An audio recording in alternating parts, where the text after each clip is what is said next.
kana wa New Life na uria ugitongoragio ni Pastor Ezekiel Ondero kuringana na Mucirithania Jairus uria uheanite itua riri augite ati kanitha uyu ukiri na wuira muiganu wa kuonania na uguo kana augu akorwo agitikiria ukorwo agithie na mbere na gutabania magongona make urundumwe na gutungatira muingi. Ni riboti tukihariririo ni Mwandiki uthiee wa njoroge.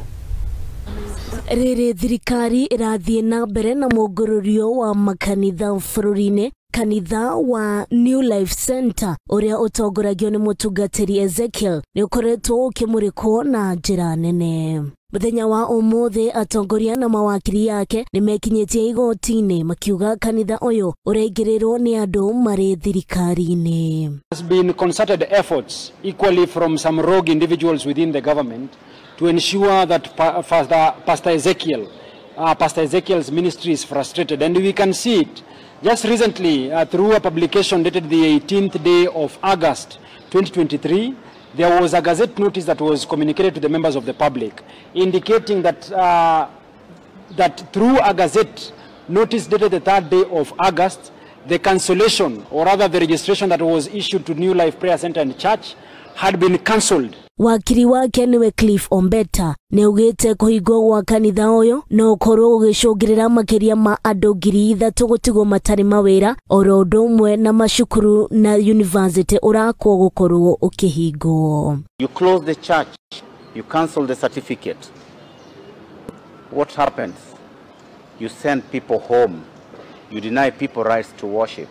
You deny the economic activities that are going on there to proceed on or to develop. You deny people who are employed in the developments that are going there. You actually need to be able to go to New Life Center to see what I'm talking about. Because if I tell you the story, you can only imagine and think. If you go there, if you see the pictures we are posting, you will then understand. Danston Omari ni ashokerie Igoti ngatho ni gucokeria Mutungatiri Ezekiel njata yake ya utungata. Ezekiel and Pastor Ezekiel. Today amepata Njata. It was a disaster, but I think at last the judiciary has given back Pastor Ezekiel his Njata for him to continue running the church. Neugite kanitha uyu nduri wahingo na no guthie na mbere na motungata mothe na ni muhingure kuri andu othe. The lawyers of Ezekiel are here confirming that the church has never been closed. It has been running. 2, there was also misinformation to the effect that the High Court had denied Pastor Ezekiel the right to proceed and upheld the gazette notice. None of the social medias produced that court order. We have now given you a proper court order that has suspended that gazette notice.